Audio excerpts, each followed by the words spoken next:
നമസ്കാരം. കേരളത്തിലെ ഫുട്ബോൾ പ്രേമികൾ എന്നും ഓർക്കുന്ന ഒരു പേരാണ് യു ഷറഫ് അലി.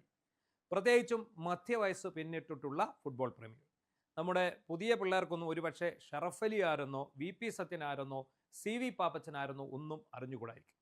ഒരു കാലത്ത് കേരള ഫുട്ബോൾ ആയിരുന്നു ഇന്ത്യൻ ഫുട്ബോളിനെ നിയന്ത്രിച്ചിരുന്നത്. അന്ന് അതിൻ്റെ നെടുംതൂണായിട്ട് കളിച്ചിരുന്ന ആൾക്കാരാണ് യു ഷറഫ് അലിയും വി പി സത്യനും സി വി പാപ്പച്ചനും ഐ എം വിജയനും ഒക്കെ. ഞങ്ങളുടെയൊക്കെ ചെറുപ്പകാലത്ത് ഈ ഷറഫ് അലി എന്നൊക്കെ പറഞ്ഞാൽ ഞങ്ങൾക്കൊരു വലിയ വികാരമാണ്. കാരണം അദ്ദേഹം മിഡ്ഫീൽഡിൽ നല്ല ഒന്നാം തരം ഡിഫൻഡറാണ്, അറിയപ്പെടുന്ന ഒരു ഡിഫൻഡറാണ്. യൂണിവേഴ്സിറ്റി ടീമിലൂടെ കളിച്ചു വളർന്ന് കേരള പോലീസ് ടീമിലൊരു ഹവിൽദാറായിട്ട് കേരള പോലീസ് പ്രവേശിച്ച് കേരള പോലീസിൻ്റെ ടീമിൻ്റെ ഒരു നെടുന്തൂണായി. അന്നത്തെ കാലത്ത് ഒരുപാട് ചെറിയ ചെറിയ ക്ലബ്ബുകൾ കേരളത്തിലുണ്ട്. ക്ലബ് ഫുട്ബോൾ ടൂർണമെൻറ്റുകളുണ്ട്. അതുപോലെ ഡുറണ്ട് കപ്പ് പോലെയുള്ള ദേശീയ ശ്രദ്ധയാകർഷിക്കുന്ന ഫുട്ബോൾ ടൂർണമെൻറ്റുകളുണ്ട്. ഇതിനെയൊക്കെ ഈ ടൂർണമെൻറ്റുകളിലൊക്കെ പങ്കെടുക്കുന്നതിന് വേണ്ടി വാർത്തെടുത്ത ടീമുകൾ അന്ന് പല ഡിപ്പാർട്ട്മെൻറ്റുകൾക്കും ഉണ്ടായിരുന്നു. അതിലൊന്നായിരുന്നു കേരള പോലീസ്. അതുപോലെ കെ എസ് ഇ ബിക്ക് ടീമുണ്ടായിരുന്നു, കെ എസ് ആർ ടി സിക്ക് ടീമുണ്ടായിരുന്നു, ടൈറ്റാനിയത്തിന് ടീമുണ്ടായിരുന്നു, കസ്റ്റംസ് ആൻഡ് സെൻട്രൽ എക്സൈസ്, അങ്ങനെ നിരവധി ടീമുകൾ. അതിൽ ഏറ്റവും പ്രബലവും ശക്തവുമായ ടീം കേരള പോലീസിൻ്റെ ഫുട്ബോൾ ടീം. ഫെഡറേഷൻ കപ്പ് അടക്കം, അതുപോലെ സേട്നാഗ്ജി ഫുട്ബോൾ, ഡുറണ്ട് കപ്പ്, ഇതിലൊക്കെ പങ്കെടുത്ത് ശ്രദ്ധേയമായ നേട്ടങ്ങൾ കൈവരിച്ച ഒരു നിരയാണ്. അന്ന് ശരിക്കും പറഞ്ഞാൽ ഇന്ത്യൻ ടീമിലേക്ക് പിന്നീട് തിരഞ്ഞെടുക്കപ്പെട്ടത് മുഴുവൻ ഈ കേരള പോലീസിൻ്റെ ഫുട്ബോൾ ടീമിൽ നിന്ന് ഉള്ളവരായിരുന്നു.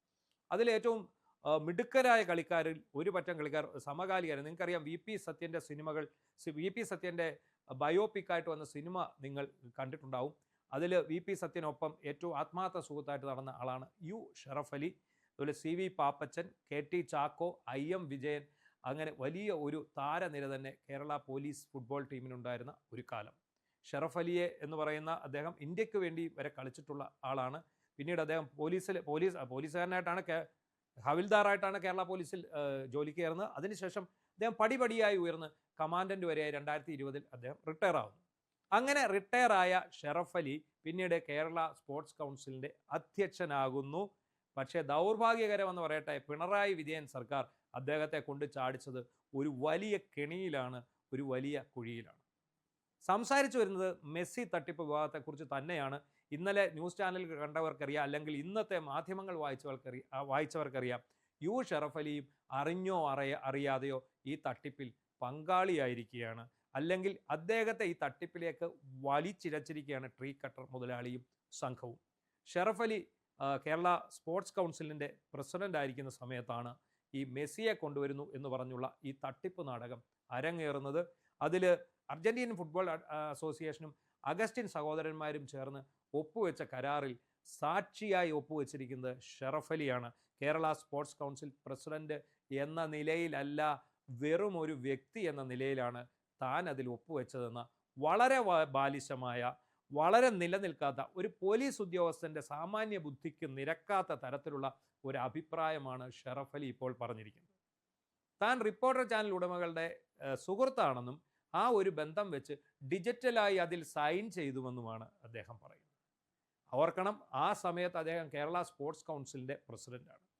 ഇന്നലെ ഏഷ്യാനെറ്റിൻ്റെ ചർച്ചയിൽ ഷറഫ് അലി വന്നിരുന്ന് പറഞ്ഞ കാര്യങ്ങൾ മുഴുവൻ ശ്രീജിത്ത് പണിക്കരും അതുപോലെ തന്നെ വിനു വി ജോണും പൊളിച്ച് അടുക്കുകയാണ് ഉണ്ടായത്. ഒരു വ്യക്തി എന്നുള്ള നിലയിൽ താൻ ഒരു കരാറിൽ ഒപ്പുവെച്ചു എന്ന് മാത്രമാണ്. അപ്പോൾ അദ്ദേഹം ആരാണ് ആ സമയത്ത് എന്നുള്ള ഒരു ചോദ്യം അദ്ദേഹം മുന്നോട്ട് വെക്കുമ്പോൾ, ഞാൻ സ്പോർട്സ് കൗൺസിൽ പ്രസിഡൻ്റായിട്ടല്ല അതിൽ ഒപ്പിട്ടിരിക്കുന്നത് എന്ന് പറയുകയാണ്. അത് എങ്ങനെ നമുക്ക് ന്യായീകരിക്കാൻ കഴിയും? എങ്ങനെ നമുക്കങ്ങനെ പറഞ്ഞ് ഒഴിയാൻ കഴിയും? ഇതോടുകൂടി ഈ തട്ടിപ്പ് കേസിൽ പ്രതികളുടെ പട്ടികയിലേക്ക് ഇദ്ദേഹവും വന്നെത്തുന്ന ഒരവസ്ഥയിലേക്ക് കാര്യങ്ങൾ നീണ്ടു. വളരെ ദയനീയമായിരുന്നു അദ്ദേഹത്തിൻ്റെ പ്രകടനം. ഇന്നലെ അദ്ദേഹം പറയുന്നത് കേട്ടപ്പോൾ നമുക്ക് തന്നെ ഒരു സങ്കടം തോന്നി. ഒരു കാലത്ത് ഫുട്ബോൾ മൈതാനങ്ങളെ തീ പിടിപ്പിച്ച ഡിഫൻഡറായിരുന്നു. ഈ ഒരു അദ്ദേഹവും സത്യനുമൊക്കെ അടങ്ങുന്ന ആ മധ്യനിരയെ കടന്ന് കേരള പോലീസിൻ്റെ നെറ്റിലേക്ക് ഒരു ഗോൾ എത്തിക്കുക എന്ന് പറഞ്ഞാൽ വളരെയധികം പാടുപെടുന്ന ഒരു സമയമുണ്ടായിരുന്നു. ഈ പ്രകൃതി കെട്ടിയ കോട്ട പോലെ എന്നൊക്കെ പറയുന്ന പോലെ നല്ല നെടുങ്കൻ കോട്ട പോലെയായിരുന്നു മിഡ്ഫീൽഡിൽ നിന്നുകൊണ്ടിരുന്ന ഒരു കളിക്കാരനാണ്. എന്നാൽ ഇദ്ദേഹത്തിന് ഈ കാര്യത്തിൽ ഇതുപോലെ ഒരു പ്രതിരോധം തീർക്കാൻ സാധിക്കുന്നില്ല എന്നുള്ളതാണ് ഏറ്റവും സങ്കടകരമായ കാര്യം. എന്തിനു വേണ്ടിയാണ് അദ്ദേഹം ഒപ്പിട്ടത്, അദ്ദേഹം എങ്ങനെ ഈ കെണിയിൽ ചെന്നുപെട്ടു എന്ന് അദ്ദേഹത്തിനും തുറന്നു പറയാൻ കഴിയുന്നില്ല. സർക്കാർ ഇടപെടാത്ത ഒരു കരാറിലാണ് ഒരു വിദേശ കമ്പനിയുമായി അല്ലെങ്കിൽ ഒരു വിദേശ ഏജൻസിയുമായി ഈ നാട്ടിലെ ഒരു സ്വകാര്യ സ്ഥാപനത്തിന് വേണ്ടി ഭരണഘടനാ പദവി ഉള്ള അല്ലെങ്കിൽ സർക്കാർ പദവിയുള്ള സ്പോർട്സ് കൗൺസിലിൻ്റെ പ്രസിഡന്റ് എന്നുള്ളതിൽ അദ്ദേഹം ഒപ്പിട്ടതിന് ശേഷം അദ്ദേഹം പറയുന്നു, ഞാൻ ഷറഫ് അലി എന്ന നിലയിലാണ് ഒപ്പിട്ടത്, സ്പോർട്സ് കൗൺസിൽ പ്രസിഡന്റ് എന്ന നിലയിലല്ല. നമ്മളിത് പരിശോധിച്ചാൽ അറിയാം, ഈ കരാറും അതുപോലെ അവിടേക്ക് പണം നൽകിയതെന്ന് പറയുന്നതും മൊത്തത്തിൽ ഇതൊരു വലിയ ആഗോള തട്ടിപ്പായിട്ട് തന്നെ വിലയിരുത്തേണ്ടിയിരിക്കുന്നു. ഈ തട്ടിപ്പിലേക്ക് ഇനി കൂടുതൽ ആൾക്കാർ വന്ന് ചേരേണ്ടതായിട്ടുണ്ട്. ആ ആൾക്കാരെയൊക്കെ തിരക്കി വരുമ്പോഴത്തേക്കും ചിലപ്പോൾ ഇത് മറ്റു പലരിലേക്ക് ഈ അന്വേഷണം നീണ്ടുപോകാം. അങ്ങനെ വരുമ്പോഴും ഒരു സൈഡിൽ ഒരു പ്രതിയായി ഈ പാവപ്പെട്ട മനുഷ്യനുണ്ടാകും ഷറഫ് അലി വിരമിച്ചു, 2020 വിരമിച്ചു, 2023 സ്പോർട്സ് കൗൺസിലിൻ്റെ പ്രസിഡന്റ് ആവുന്നു. കഴിഞ്ഞ തവണ നിലമ്പൂരിൽ ആര്യാടൻ ഷൗക്കത്തിനെതിരെ CPMൻ്റെ സ്ഥാനാർത്ഥിയായിട്ട് അദ്ദേഹം മത്സരിക്കുകയും ചെയ്തു.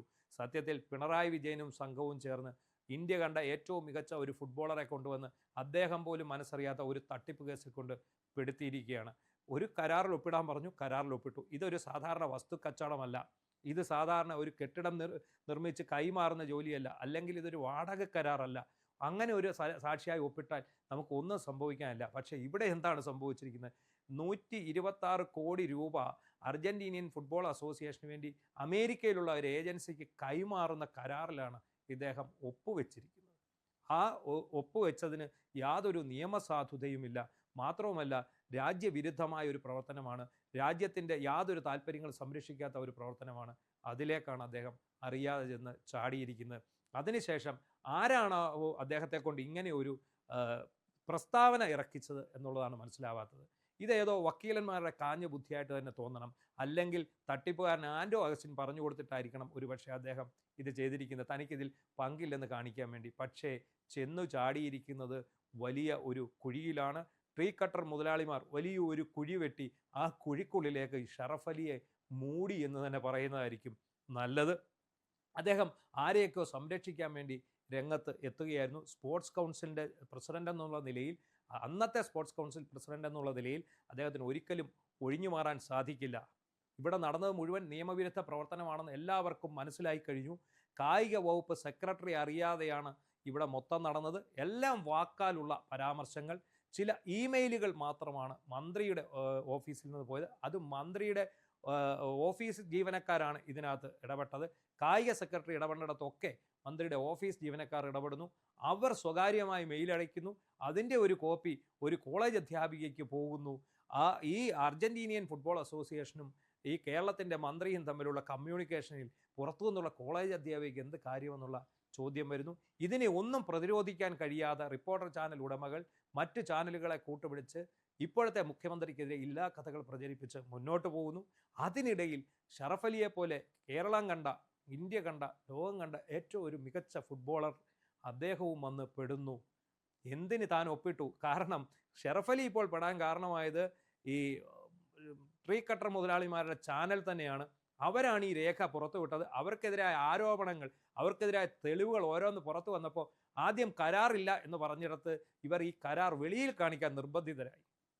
കഴിഞ്ഞ ദിവസം റിപ്പോർട്ടർ ചാനലിൻ്റെ തന്നെ ഒരു ചർച്ചയിൽ അരുൺകുമാർ എന്ന് പറയുന്ന അവരുടെ അവതാരകൻ മുതലാളിയായിട്ടുള്ള ആൻഡോ അഗസ്റ്റിനോട് സംസാരിക്കുകയാണ്.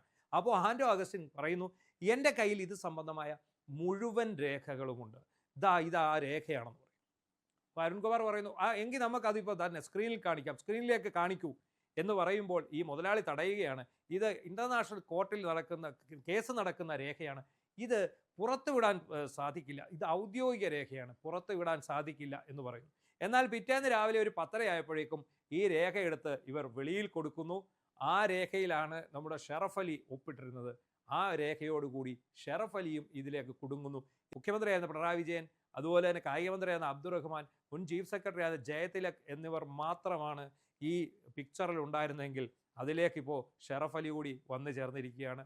ഷറഫ് അലി എന്ന് പറയുന്ന ആ മനുഷ്യൻ കള്ളം പറയാൻ സാധിക്കാത്തത് കൊണ്ടാവും ഇന്നലെ മാധ്യമങ്ങൾക്ക് മുന്നിലെത്തി ഇത് ഞാൻ വ്യക്തിപരമായി ഒപ്പിട്ടതാണ്, എനിക്ക് ആൻഡോയോടുള്ള സൗഹൃദം കൊണ്ട് ഒപ്പിട്ടതാണ് എന്ന് പറഞ്ഞ്. എന്തായാലും ഷറഫ് അലിയെ പോലെ ഒരു മാന്യനായ ഒരു റിട്ടയർഡ് പോലീസ് ഉദ്യോഗസ്ഥൻ, മാന്യനായ ഒരു ഫുട്ബോളർ, അദ്ദേഹവും മനസ്സറിയാതെ ഈ കേസിൽ വന്ന് വീണത് അത്യന്തം ഖേദകരമാണെന്ന് പറയാതെ വയ്യ.